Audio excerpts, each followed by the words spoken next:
안녕하세요. 투시기 주식 구독자 여러분들 반갑습니다. 자, 드디어 2월 26일 밸류 프로그램을 발표를 합니다.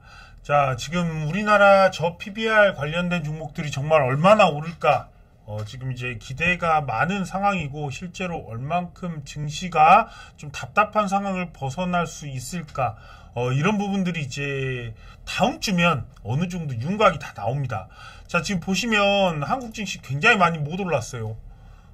지금 선진국들의 주요 증시 상승률을 보시면 미국이 38% 올랐고 일본 니케이 지수가 37% 올랐어요. 자, 우리나라 증시 정말 이게 오른 거야? 오히려 정말 떨어지지 않으면 다행이죠. 그래도 최근 이제 현대차라든가 SK하이닉스 같은 기업들이 좀 끌어주면서 사실 좀 상승을 좀 보여주고 있는데 너무 많이 못 올랐어요. 자, 일단 울고 갑시다. 이제부터 좋아질 거니까. 자, 근데 그럴만도 한 게 외국인들 입장에서 한국의 주주 환원율이 너무 낮아요. 실제적으로 미국은 89%. 지금 선진국만 하더라도 뭐 유럽 증시 이런 데 보면 정말 사실 주주 환원이 높거든요. 자, 근데 우리나라는 어떻게 보면 아직 개판입니다. 사실은. 개판이어가지고 이런 좀 주주 환원율이 낮은 것도 낮은 건데 일단 PBR이나 PER이나 선진국 대비해서 사실 굉장히 낮습니다. 자, 보시면 이래서 정말 이제 중요한 밸류업 프로그램이지 않나. 근데 이게 이제 다음 주 월요일 날 실시간으로 생중계가 됩니다. 자, 2월 26일 월요일 9시 반에 실시간 유튜브로 좀 진행이 되거든요. 여기 지금 보시면 이제 한국거래소나 금융위원회 이제 부원장님이나 뭐 이사장님이나 이렇게 오셔가지고 실제적으로 이걸 하니까 아마 굉장히 큰 주식시장의 변동성을 불러일으킬 수 있어요. 굉장히 많은 종목들이 월요일부터 막 오를 수가 있어요. 특히나 현대차 이런 거 정말 집중하세요. 이게 밸류 프로그램이 진행이 되면 100%가 아니라 1000% 할 수 있는 기업이 현대차입니다. 자, 그리고 이제 뭐 다른 기업으로 가면 SK하이닉스 같은 경우도 분명히 좀 좋은 이런 환원책을 많이 낼 건데 지금 굉장히 뭐 인센티브나 기대 효과나 이런 걸 보면 굉장히 우리가 바람직하고 정말 증시가 많이 오를 수 있지 않나? 이렇게 생각해 볼 수 있는 부분이에요. 자, 지금 논의되고 있는 것이 보면 이제 자사주 법인세 혜택, 뭐 배당일 들어가면 세금 내야 되는데 그런 법인세 혜택을 준다는 거고 개인 투자자들한테는 배당 혜택을 준다는 거예요. 자, 그리고 이제 배당 소득세를 혜택하면서 대주주나 이제 대주주들이 배당을 많이 못 받아가는 우리나라의 근본적인 이유가 있어요. 자, 이런 우리나라의 배당 소득세 과세 부분 때문에 그래요. 예를 들면 이미 증시적으로는 사실 굉장히 선진국이죠. 홍콩 증시나 영국 증시가. 자, 여기 보시면 배당 과세가 0%예요. 거의 무슨 뭐 배당으로 받아가면 너희들 다 가져가 이런 수준이에요. 자, 저도 지금 홍콩 가서 영국 가서 하고 싶어요. 주식을. 그 정도입니다. 나라가 지금 너무 사실은 많이 가져가서 이 배당금을 너무 많게 포트폴리오를 또 짜면 안 된다는 거예요. 우리도 포트폴리오를 짜지만 저도 이제 회사를 운영하고 그러다 보면 법인에서 배당을 받아요. 제가 이제 받는 거는 근로소득에 대한 월급도 있지만 주주로서 배당도 저는 제 회사에서 배당을 가져가요. 근데 이게 2천만 원을 넘게 되면 근로소득이 예를 들어서 500만 원이라고 가정을 해요. 월급이. 그러면 연봉이 6천만 원이 된단 말이에요. 거기에 지금 배당 1년 다 지나고 나서 배당을 내가 2천만 원만 받아가도 지금 종합소득세로 과세를 해야 될 판입니다. 자, 그러다 보니까 우리나라에서 실제로 대주주들이 배당을 가져가기 굉장히 어려운 여건이에요. 그러니까 뒤로 자꾸 돈을 빼려는 고민만 하고 어떻게 하면 돈을 세금 안 내고 뺄 수 있을까? 사실 이 고민을 굉장히 많이 하는 게 한국 대주주들이에요. 사실상. 자, 그런데 이제 자사주나 뭐 배당 이런 것을 통해서 혜택을 주려고 하고 개인 투자자들한테도 이런 배당 소득세에 대한 혜택을 주려고 한다는 부분이 많이 지금 논의가 되고 있는데 이런 부분들이 이제 발표가 될 겁니다. 이제 월요일 날. 지금 여기 제가 말씀드린 이유는 아마 거의 실행이 될 겁니다. 실제적으로. 근데 이제 이건 세법을 개정해야 되는 부분이라 이런 배당 소득에 대한 이런 부분은 어떻게 될지가 약간 조금 좀 궁금하기도 합니다. 그런데 이제 여기서 발표를 특별법으로 해가지고 여기를 고쳐버릴 수가 있어요, 실제로. 특별법이 들어가면 이게 가장 우선이 되기 때문에 이거를 지금 고치지 않더라도 이거는 이제 제가 굉장히 오래전에 세법 공부할 때 똑같아요, 아직도.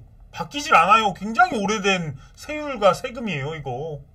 자, 여튼 이런 부분들이 어떻게 바뀌는지는 제가 추후 이제 이 밸류 프로그램이 공개가 되면 또 영상을 한번 찍어 드리겠고, 자, 여기 보시면 이제 우리나라 같은 경우에 이제 이 밸류 프로그램을 앞두고 벌써 외국인들이 7조 원 넘게 순매수가 나왔어요. 자, 일본 같은 경우는 거의 50조 이상의 순매수 금액이 들어왔거든요. 밸류 프로그램이 진행된 이후에 거의 50조 가까운 순매수 금액이 들어왔어요. 엄청난 수치입니다.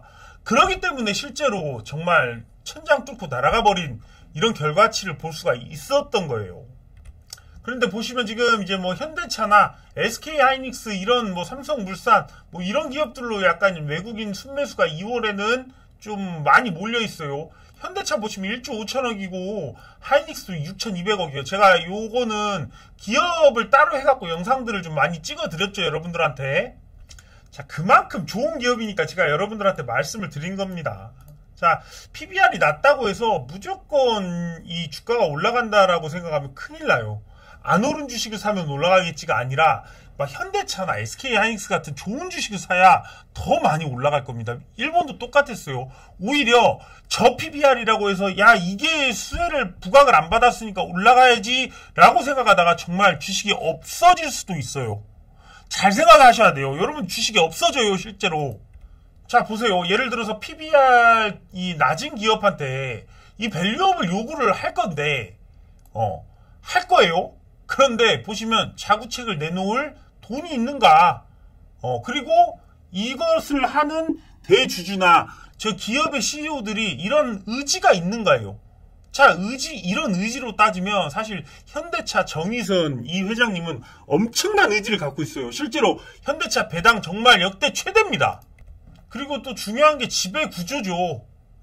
지배구조가 건전하지 못하면 이거 지금 한다 해도 본인들이 모든 대주주나 CEO나 뭐든지 자기의 이익을 위해서 행동을 개시를 합니다. 그런데 대주주들이 주식을 많이 안 갖고 있으면 이거는 뭐 본인들이 가져갈 배당도 많이 없고, 자, 이런 의지나 여력이 없을 수가 있단 말이죠. 그런 상태에서 정말 자진상폐까지 요구하는 상황이 돼버리면 좋은 기업이 아니라 예를 들어서 이 기업은 저 PBR이다. 저 PBR이어서 PBR이 0.1이다. 이 기업을 사면 무조건 오르겠다 하고 잘못해서 사다가 상장 폐지 얘기가 나오게 되면 하한가 3번, 4번도 두드려 맞을 수가 있다는 거예요. 그러니까 무조건적으로 PBR이 낮다고 해서 저 PBR 관련주다 사자 이렇게 절대 보시면 안 되고, 기업의 가치를 정말 보시고 앞으로 이 현금 흐름이 나오는 기업인지를 확인을 정말 하셔야 된다는 겁니다. 그 앞으로 어떻게 할 건지 제가 이 영상에서 다 말씀드릴 거예요. 자, 여기 보시면 실제로 일본 주식시장 보시면 여기서부터 밸류업을 시작을 했어요. 지금 우리 증시의 한 요 정도 위치랑 좀 비슷한 것 같아요. 그런데 지금 여기 쭉 보시면 외국인 누적 순매수 금액이 정말 지금 6천에 10억엔 단위면 이게 50조, 60조 단위예요. 그만큼 많이 올라갔습니다. 지금 이 엔저 현상이 좀 많이 와가지고 그렇지만 60조가 한 50조 정도 되겠죠. 50 몇 조 정도 될 거예요. 이만큼이나 외국인들이 일본 시장에서 순매수를 많이 해줬다는 거예요. 근데 우리나라는 아까 보시면 7조 정도밖에 안 들어왔죠. 그렇기 때문에 앞으로 이 밸류업 프로그램이 진행됐을 때 일본처럼 이렇게 증시가 이렇게 오를 수 있다라는 거를 좀 예상을 해볼 수가 있겠죠. 자, 그래서 도쿄 이 거래소에서 지금 이제 요구한 사항을 한번 살펴보면요. 자, 전 종목에 대해서 사실 대상 보시면 프라임 스탠다드 지수에 있는 전 종목이에요. 요구를 한 거예요. 실제적으로 자본 비용이나 주가를 의식한 경영 실현을 위해 아래 내용을 해라. 이러고 있습니다. 자, 현 상황에 대해서 분석을 하고 계획 및 발표를 하고 공개를 하고 이제 실행을 해라는 거예요. 그러니까 자구책을 나름대로 다 만들어라는 건데, 이 내용을 좀 자세히 들여다보면 뭔가 어떤 행동 방향에 대한 제시적인 부분보다는 어떤 게 좀 있냐면 회사가 어떤 상황인지를 이런 투자자들한테 이해하기 쉽게 반드시 공표를 해라는 거예요. 여기 보시면 왁이라든가 ROE라든가 ROIC, PER, PBR 이런 거를 이 대상 지표로 제시를 해가지고 회사의 자본 비용이라든지 수익성 이런 거에 대한 이해도를 높여달라는 거예요. 그러면 이 주주들이나 투자자들이 선택을 할 수 있기 때문에 굉장히 재밌어요. 명확한 정보를 공개만 하라는 거예요. 그리고 그 정보를 토대로 실행이나 제대로 하고 커뮤니케이션을 사전적으로 하라는 거예요. 그러니까 어떤 것을 하든 상관이 별로 없는 정도의 요구사항이에요. 그렇지만 명확하게 지표를 제시하고 투자자들하고 미리 공시를 해가지고 피해 없게 좀 제대로 해라. 이런 정도의 내용이거든요. 실제로 어떤 구체적인 방안보다는 정말 좀 근본적인 얘기를 하고 있습니다. 자, 그래서 일본 증시 초기를 살펴보면요. 이거를 제가 좀 다 이렇게 좀 잘라왔습니다. 이게 2023년도 1월, 2월, 3월 이렇게 있어요. 자, 일본 증시도 딱 정책을 발표를 하자마자부터 그냥 PBR이 가장 낮은 기업을 중심으로 막 상한가 나오고 급등이 나왔습니다.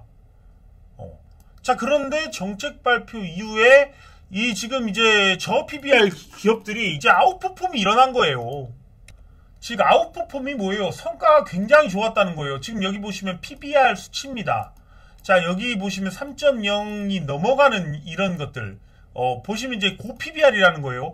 저 PBR을 중심으로 이만큼이나 급등이 나왔어요. 한 2달 동안. 그러니까 정책을 발표하고 나서 쫙 올랐다는 겁니다. 자, 그런데 이거를 그냥 이렇게 볼 게 아니라 제가 포인트 하나를 찝어드릴게요. 여러분들 이거 보이시죠? 초반에 이 수치. 자, 이거 보세요. 이게 어떻게 진행이 됐냐면 이렇게 가다가 이렇게 꼬꾸라집니다. 자, 이게 뭐냐면 가장 PBR이 낮았던 0.0에서 0.2 정도였던 기업들이 가장 많이 테마주처럼 오르더니 폭락을 해버렸어요. 실제로. 그러니까 옥석을 가리지 못하면 여러분들이 정말 이게 갑자기 하한가를 맞을 수 있다라는 거예요. 다 바로 제자리까지 돌아왔습니다. 너무 PBR이 낮은 기업은 이유가 있었다라는 거예요. 그러니까 여러분들이 이 모습만 보고도 야, 저 PBR이다 0.1 0.2 와, 이거 사면 몇 배 가겠다. 1까지만 해도 10배 먹어야지. 이런 생각으로 접근 잘못하면 여러분들 저 PBR 주 샀다가 골로 갈 수가 있어요.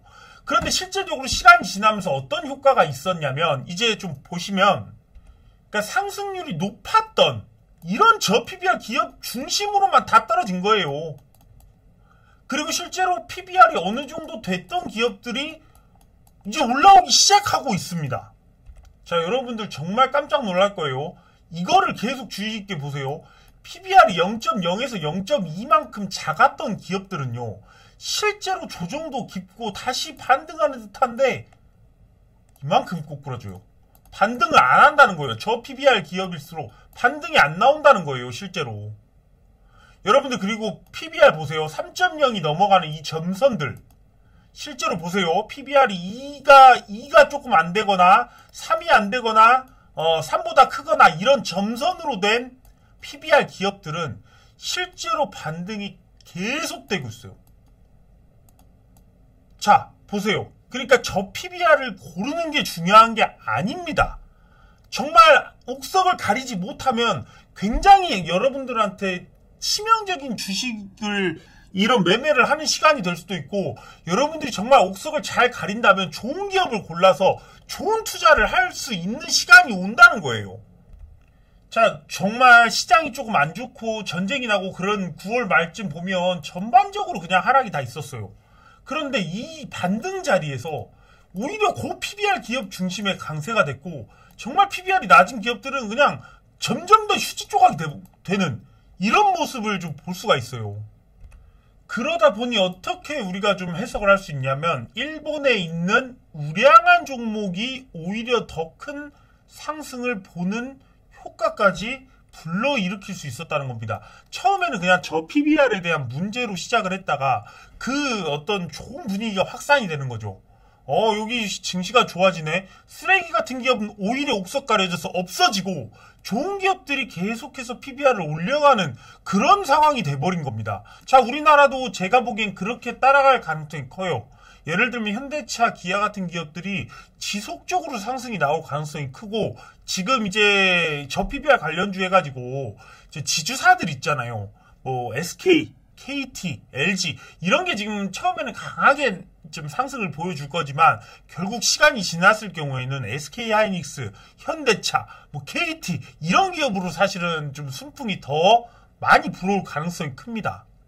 자, 그러다 보니까 일본에서도 처음에는 보험이나 금융 이런 쪽에서 상승이 많이 나왔는데 지금 실제로 반도체 증시 상승을 주도하고 있는 섹터는 반도체랑 여기도 자동차입니다.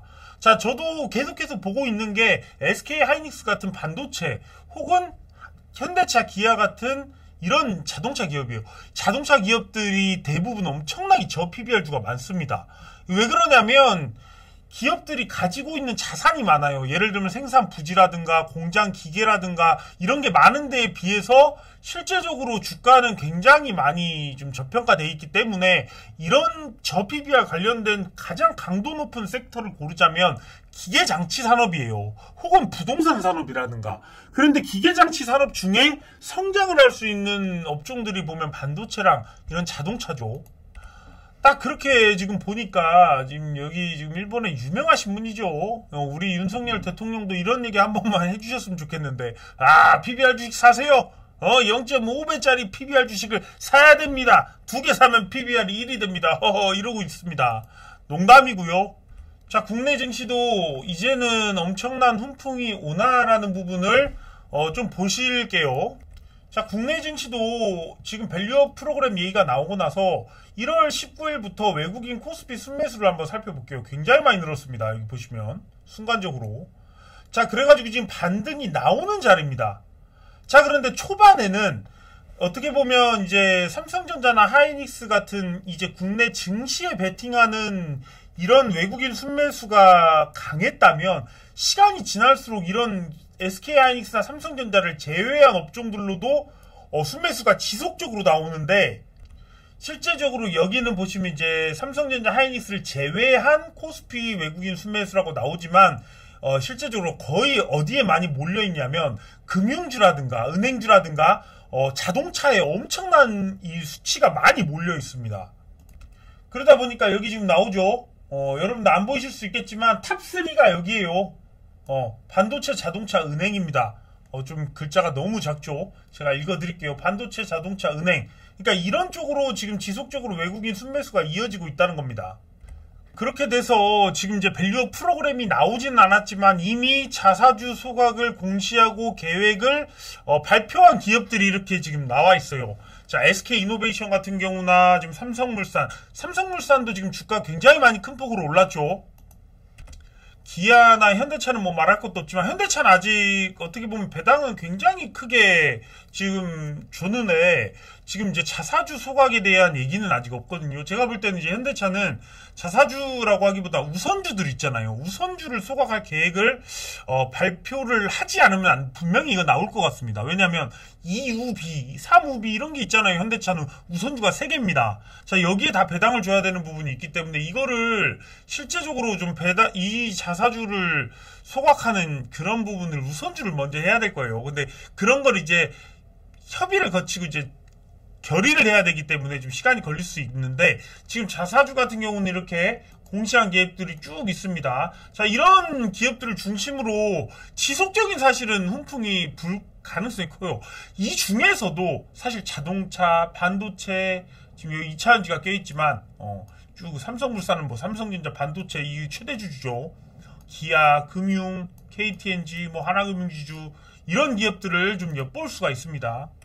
결국 여러분들이 보셔야 할 거는 밸류업 프로그램이 나오면서 이 주주환원을 강화하는 이런 배당이라든가 자사주 소각 얘기가 계속 나오는 기업들을 그 중에서도 현금 흐름이 있고 영업이익이 오르거나 ROE가 높은 그런 기업들을 지속적으로 여러분들이 찾아가면서 투자를 해야 돼요. 그냥 저 PBR이라고 해서 무조건 투자했다가 자사주 소각도 안 해버릴 수도 있어요. 돈이 있어야 하지. 돈이 없는데 어떻게 합니까? 그러니까 좋은 기업을 골라야 되는 건 당연한 겁니다.